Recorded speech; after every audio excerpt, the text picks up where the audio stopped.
These are the kinds of people that I want to give money to. It's not about the flavor of the month, it's about stuff that's great and people who stand behind their products.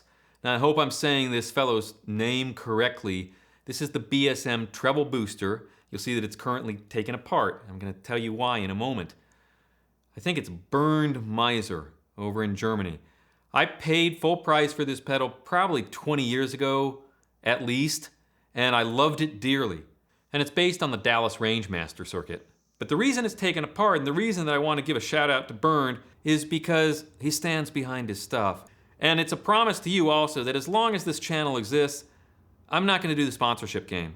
I'm only going to talk about gear here that I love and that I would personally put my own money into as well. And he's just nice. No good deed goes unpunished. So I'm not going to say exactly what he did for me. Because if I do, then maybe other people will expect him to do it for them as though it was some sort of entitlement. Part of the story is that in 2017, it developed a terrible sea of hiss. So for a very modest fee, he serviced the unit. Fast forward to around 2021. Because I like to work on my own stuff anyhow, and I was comfortable doing that, the offer he gave to me made sense for both of us, and it's time for me to actually take out the soldering iron and fix this pedal, and then we'll plug it in. This is the new module, and I'll secure it to the chassis. I've removed the old one completely, and now I'm just gonna wire it up. I've put in a new 10K nice Vichy pot and soldered it in place, put some heat shrink around the connections.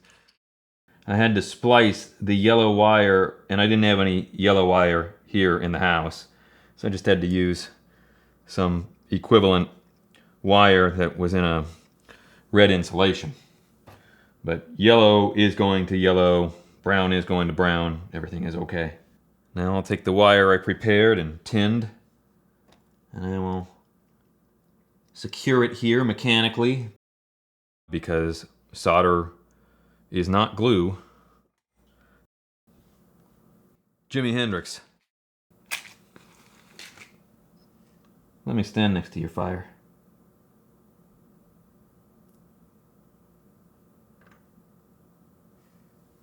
And yes, there was one last thing I forgot. To bring the red wire in. So instead of abusing this lug, I just stripped a little off and wrapped it around. It'll be perfectly fine. I'm gonna put some double sticky back tape on the underside of the module to keep it attached. There we go, module. Put this together and turn it on.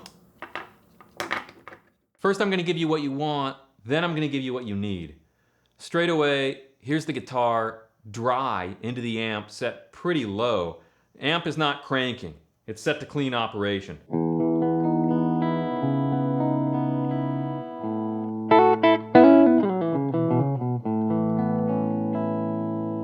If I boost it now, and I'll roll back the guitar volume first.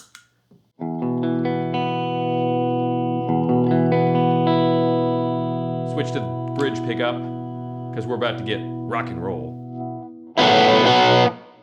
It's all there, at your fingertips and with your volume knob on your guitar.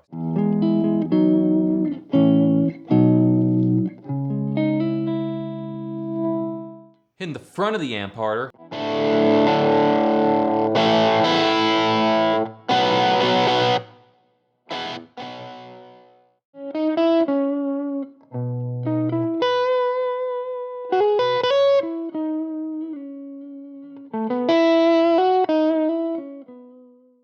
Now we're gonna go upstairs and twiddle some knobs on the amplifier for comparison. Now the amp is on about 7, and so with no boost whatsoever and PAFs, we're pushing it. We'll get the distortion we want, but some interesting things start to happen to the characteristic of the distortion. The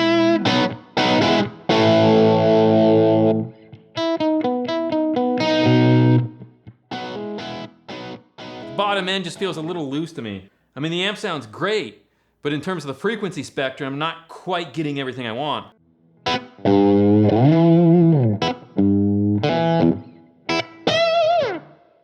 So then, if I'm no longer using the boost as a way of generating the overdrive by pushing the front of the amp harder, but instead rolling the amount of boost down and still turning the pedal on to affect the frequency range. That's where the magic happens. No boost. Boost. No boost.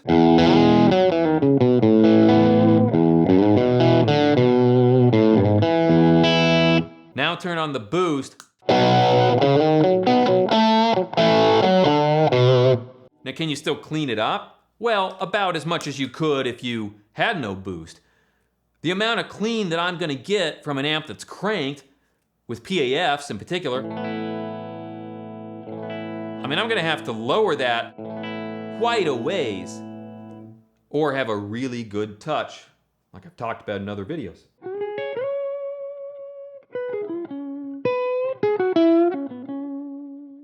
I have the same amount of range from my touch alone, but the definition and the feel of the notes change.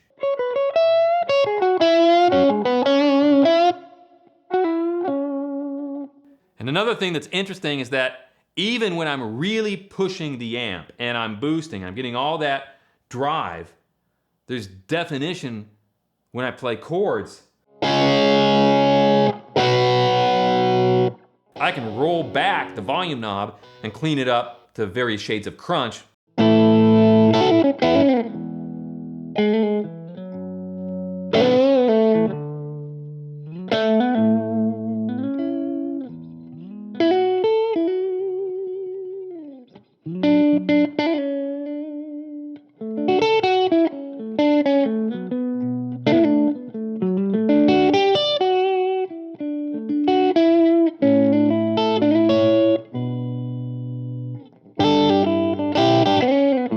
Now let's go and turn it all the way up. Now the amplifier is on 10. The other thing to remember when you're setting amplifiers is the tone controls on the amplifier also affect the volume of the amplifier. Now I don't have everything on 10. Closed back cabinet, I don't like to turn the bass up that much. But the amplifier is loud, no effect. Now turn it on.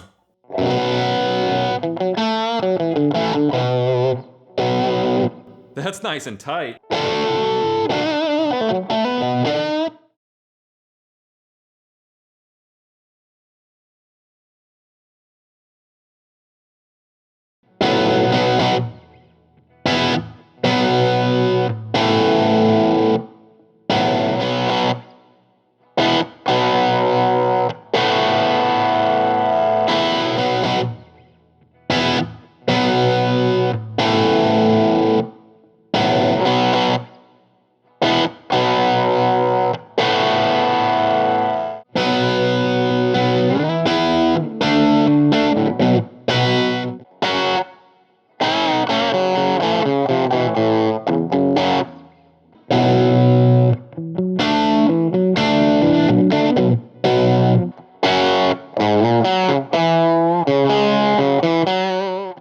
Bottom end changes. The feel behind the driver's seat is really different.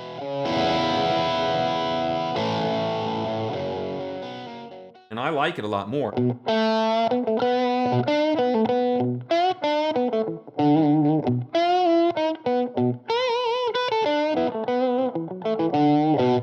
A little while earlier I mentioned to you that after I gave you what you wanted, I'm going to give you what you need.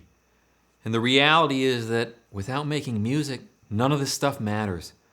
I really hope this doesn't offend anyone. I'm not trying to be edgy or controversial, but so much of the YouTube guitar community has me rethinking if I even want to be doing this at all, because so much of it is so gear-centric and it's almost anti-music. It's the way it feels to me. I have no interest in that. My only interest is in what brings out the musician within, and how do you become a better musician every single day? I don't care about gear, except for when the gear helps to enhance that vision. And the gear that I've amassed is simply as a result of being a guitar player and being a lifelong dedicated musician. So what you need to hear is can this be used in a musical context?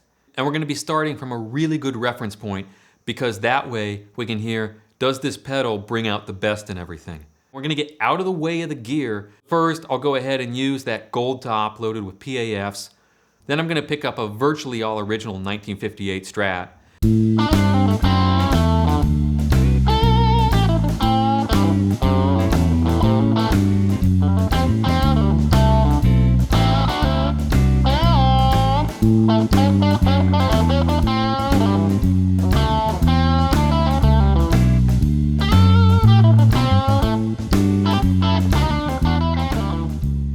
That's about the level of crunch that I like as a maximum point. Here's that 58 Strat straight into the amplifier with both channels bridged together and both volumes turned all the way up to 10. Yeah, it's loud. What's that, like 20? 10 plus 10? I'd also like to give a shout out to my neighbors at this point for not beating down the door and not calling the cops. Although, does anybody else remember when Ringo said at the rooftop concert, if the cops had showed up and just taken the Beatles away, that would have been the best ending of all?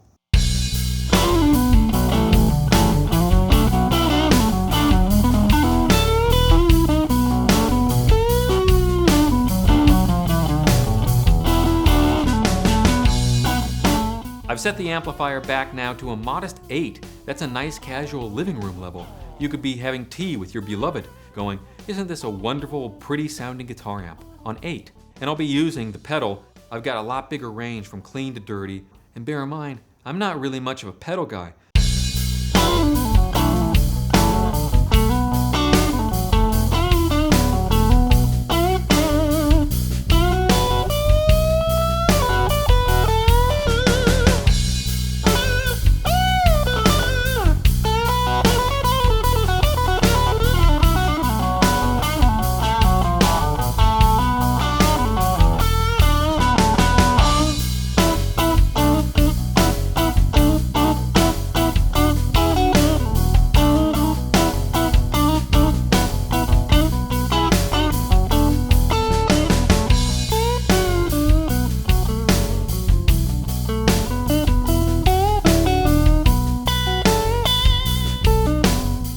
Without getting specific about any exact competitors, I wondered who else is making treble boosters, and I looked some things up.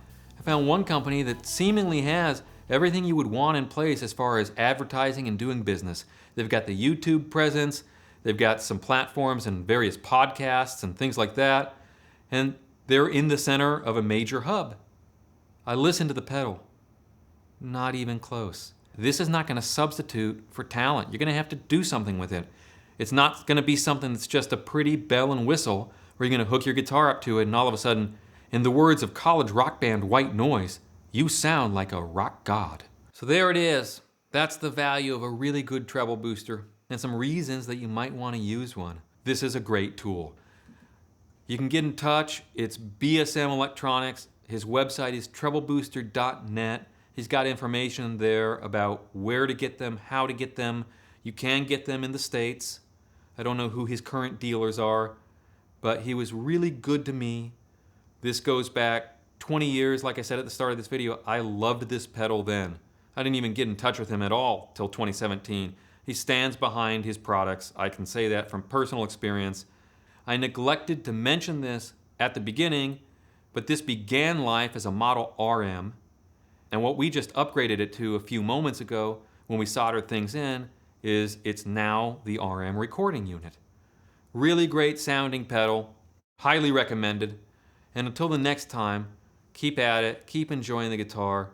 Think about some of the things I've said as far as developing your hands and developing your touch.